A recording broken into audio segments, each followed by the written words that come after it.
Hello बच्चों, welcome to maths class. तो हम अभी पढ़ चुके हैं lines and angles. We have studied about line and angles. Today we will study about the polygons and circles. तो उस कॉन्सेप्ट का लाइन और एंगल्स का हम यहाँ पर यूज़ करेंगे। तो सबसे पहले हमारा आता है polygons. What are the polygons? Polygons are the simple closed curve or there are line segments or closed curve or minimum line segments are there for a triangle। जब आपका क्लोज बिल्कुल बंद हो लाइन सेगमेंट, तो minimum जो आपका होता है तो कितनी लाइन सेगमेंट चाहिए क्लोज कर्व के लिए? 3। और तो सबसे पहले जो आपका स्टार्ट होता है कहाँ से होता है? ट्राइंगल। कहाँ से स्टार्ट होता है? ट्राइंगल। इसी तरह हमारे पॉलीगन बहुत सारे होते हैं, अब अलग अलग नाम दे रखे हैं। 3 साइड्स के लिए ट्राइंगल हो गया। अगर 4 साइड का क्लोज कर्व है तो क्या हो जाएगा? क्वाड्रिलेटरल। और उसके बाद क्या जाएगा? 5 साइड के लिए क्या हो जाएगा? पेंटागन। फिर 6 के लिए हेक्सागन, 7 के लिए हेप्टागन। इस तरह हमारे क्या है? ये पॉलीगन्स हैं। तो ये क्या हो गए? पॉलीगन्स हो गए। तो हम इसमें 3 साइड्स के पॉलीगन क्या बोलेंगे? ट्राइंगल। 4 साइड के लिए क्वाड्रिलेटरल, 5 के लिए पेंटागन, 6 के लिए हेक्सागन। अब यहाँ पर हमारे लिए एक बात आती है कि अगर हमें इसके जो मिनिमम जो एंगल होता है, अगर हमें इसके इंटीरियर एंगल्स का सम निकालना है, वो ट्राइंगल कितना आता है? 180। अब ये जो इंटीरियर एंगल का सम ऑफ इंटीरियर एंगल्स है किसी भी पॉलीगन का, हर पॉलीगन के अकॉर्डिंग चेंज होता रहता है। और सबसे जो स्टार्ट होता है पॉलीगन ट्राइंगल, तो ये कितना होता है? 180 डिग्री। और 180 डिग्री के बाद हम जाते हैं अगर 4 साइड। अब इसका जनरल फॉर्मूला अगर मेरे को डेकागन का निकालना है, डेकागन में कितनी साइड होती हैं? 10 साइडेड पॉलीगन। 10 साइडेड पॉलीगन होता है। तो इसके इंटीरियर जो क्या निकालेंगे? n-2 multiply 180। ये हमारा क्या निकल के आएगा? इसका interior sum of interior angle निकल के आएगा। किसका? डेकागन का। n क्या है? नंबर ऑफ साइड्स हैं। और इसी तरह अगर हमें डायगोनल निकालने हैं, डायगोनल क्या आ जाएंगे? n-3 divide by n-3 divide by 2। तो number of polygon, number of diagonal क्या आ गए? n-3 divide by 2। ये किसके लिए आ गया? Number of diagonals. तो अगर हमें डायगोनल्स निकालने हैं तो n-3/2 से निकालेंगे। तो हमें जितने डायगोनल वगैरह निकालना हो या इंटीरियर सम निकालना तो n-2 multiply 180 sum of interior angles of a polygon के लिए दिया है। या आप कोई भी ट्राइंगल लेंगे 3 साइड, उसके अकॉर्डिंग n आपका क्या होता रहेगा? चेंज होता रहेगा। और मिनिमम आपके क्या रहेगी? 3 लाइन सेगमेंट रहेंगी। तो अब बताते हैं आपको ट्राइंगल। अब आपको पास ट्राइंगल आती है। ट्राइंगल में कितनी साइड होती हैं? 3 होती हैं। इसका सम सभी का क्या आएगा? 180 आएगा। तो ट्राइंगल में भी हमारी क्या होती हैं? 3 तरह की ट्राइंगल होती है। कौन कौन सी होती है? इक्विलैटरल। एक तो किसके ऊपर होती है? Side base. एक किसके ऊपर होती है? Side base. साइड बेस पे सबसे पहले हमारी कौन सी आती है? Equilateral triangle. इक्विलैटरल ट्राइंगल जिसकी तीनों साइड इक्वल हो। 3 साइड क्या होंगी? इक्वल होंगी। उसके बाद हमारा क्या आएगा? साइड के बाद स्केलेन जिसमें क्या हो? तीनों ही साइड इक्वल नहीं होती हैं। स्केलेन के बाद आपकी क्या आती है? आइसोसेलेस आती है। आइसोसेलेस में आपका क्या होता है? आपकी 2 साइड इक्वल होती है। 2 साइड इक्वल। 2 side equal. तो ये हमारे क्या है? साइड्स के बेस पर है। फिर आता है ट्राइंगल। ही हमारी किसके ऊपर आती हैं? एंगल बेस पर आती हैं। Angle base. एंगल बेस में आपका क्या बोलेगा? या तो बोलेगा right angle triangle, right angle triangle, या फिर आपका बोलेगा क्या बोलेगा? Acute angle, acute angle triangle, और ऑब्टूज एंगल ट्राइंगल, ऑब्टूज एंगल ट्राइंगल। तो यहाँ पर क्या है? राइट एंगल में क्या है? उसमें ट्राइंगल में एक एंगल कितने डिग्री का रहेगा? 90 डिग्री का है। तो वो क्या है? राइट एंगल ट्राइंगल है। अगर एक्यूट की बात करें तो उसमें हमारे एंगल्स क्या हैं? एंगल्स क्या है? बिलो 90 हमारे एंगल्स क्या रहेंगे? 90 से कम रहेंगे। फिर आता है हमारा ऑब्टूज एंगल। ऑब्टूज एंगल में आपका एक एंगल क्या रहेगा? More than 90 degree, more than 90 degree but less than 180 degree.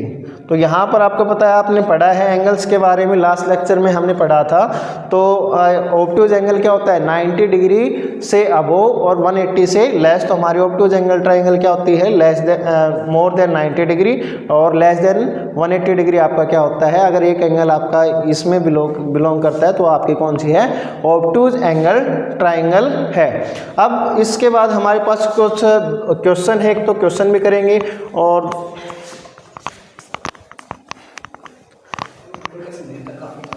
तो क्वेश्चन है, जैसे आपका ट्राइंगल पे बेस है। पहला क्वेश्चन, जैसे एक एंगल आपका 35 है, दूसरा 75 और एक क्या है, x है। तो सभी एंगल्स का सम कितना होता है ट्राइंगल का, पॉलीगन में 180 का, ट्राइंगल में x प्लस 75 प्लस 35, और ये किसके इक्वल हो जाएगा, 180 डिग्री। तो ये आपका क्या आ जाएगा, x is equal to 180 minus, इसको हम direct x plus 510 110 is equal to 180 degree, और x की वैल्यू क्या आ गई, 180 माइनस 110। तो ये हमारा वैल्यू क्या आ गया, x की वैल्यू कितने आ गई, 70 डिग्री।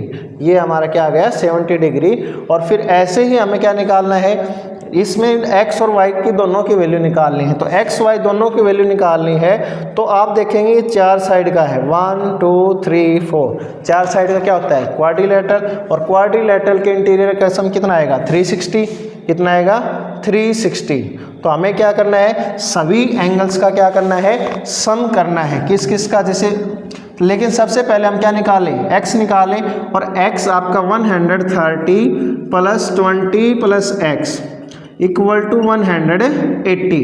180 क्यों लिया, क्योंकि हमने क्या पढ़ा था, linear pair. 130 plus 20 plus x linear pair बन गया। तो ये कितना हो गया, 150 plus x is equal to कितना हो गया, 180। और x की वैल्यू कितनी आ गई, 180 minus 150 that is equal to 30 degree. तो x की वैल्यू कितनी आ गई, सॉरी 30 कितनी आ गई, 30 डिग्री आ गई। x की वैल्यू कितनी आ गई, 30 डिग्री आ गई। तो अब यहाँ पर ये एंगल जो बनेगा, एंगल पी क्यू आर कितना बनेगा, 20 प्लस एक्स है, 20 प्लस एक्स है। तो 20, एक्स की वैल्यू कितनी निकाली, 30, तो कितना हो गया, 50 डिग्री। अब ये हमारे पास 50 हो गया है। तो एंगल, अब इसके बाद आता है हमारा angle P, angle S P Q. S P क्या हुआ, आपके पास क्या गिवन है, x प्लस वाई। यहाँ पर x आपने कितना निकाला है, 30 degree plus y as it is है, ठीक है। अब ये ऑलरेडी आपके पास कितना आ गया है, 50 डिग्री आ गया। तो अब क्या कर ले, सभी का सम कर ले। किस किस का सम करें, 20 प्लस x आपके पास ऑलरेडी आ चुका है 50 degree, plus 30 plus y, plus फिर क्या है 80 plus y, plus 100 is equal to 360 degree. कैसे आया कि हमने क्वाड्रिलेटरल लिया, क्वाड्रिलेटरल के सभी एंगल का सम कितना होता है, 360 डिग्री। तो already 20 plus x plus y, 20 plus x 30, इसकी वैल्यू 30, तो ये आ गया 50 plus x plus y. X क्या आ गया आपका 30 प्लस वाई, और 80 प्लस वाई, और 100 इज इक्वल टू कितना हो गया, 360।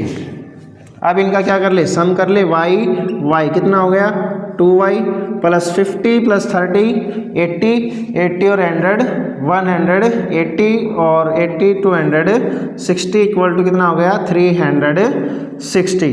और यहाँ से y इज इक्वल टू कितना आ गया, 360 माइनस 260, और y is equal to 360 minus 260 100, और डिवाइड बाई 2, क्योंकि यहाँ मल्टीप्लाई में तो कहाँ जाएगा, डिवाइड में। तो ये कितना हो गया 50। तो y की वैल्यू हमारी कितनी आ गई, 50 डिग्री। अब इसको आप क्रॉस चेक करना चाहो तो सबका सम कितना आना चाहिए, 360 डिग्री आना चाहिए। अब इसके बाद आपको एक दो क्वेश्चन करेंगे।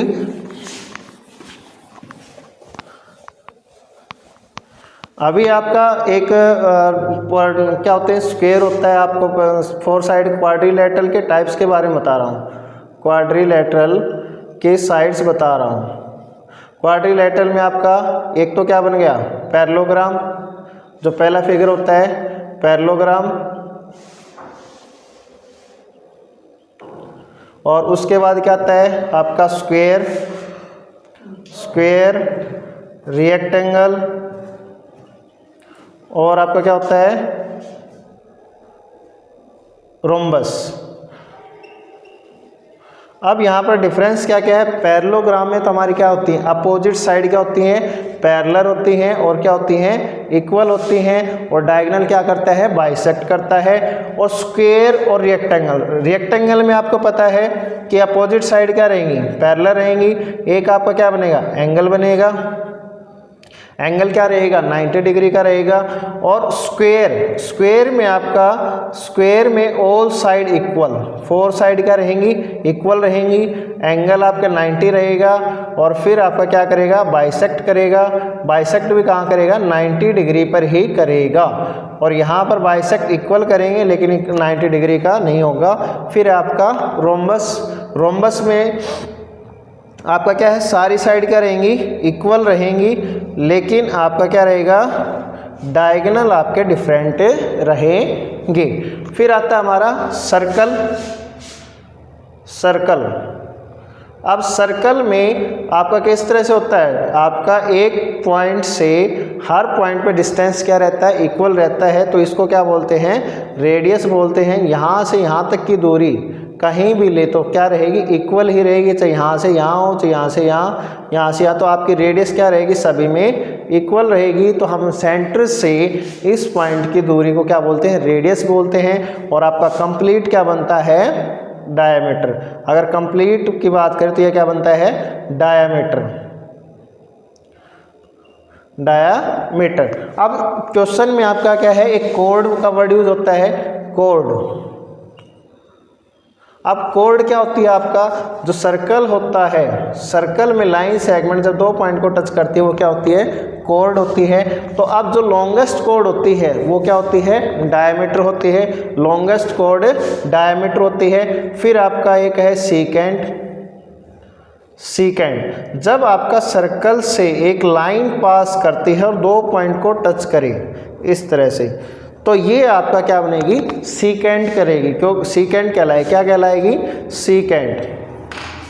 आपकी लाइन क्या हुआ क्रॉस की और सर्कल के 2 पॉइंट पे टच किया, तो ये क्या है आपकी क्या है सीकेंट। अब इसके साथ एक वर्ड आता है टेंजेंट।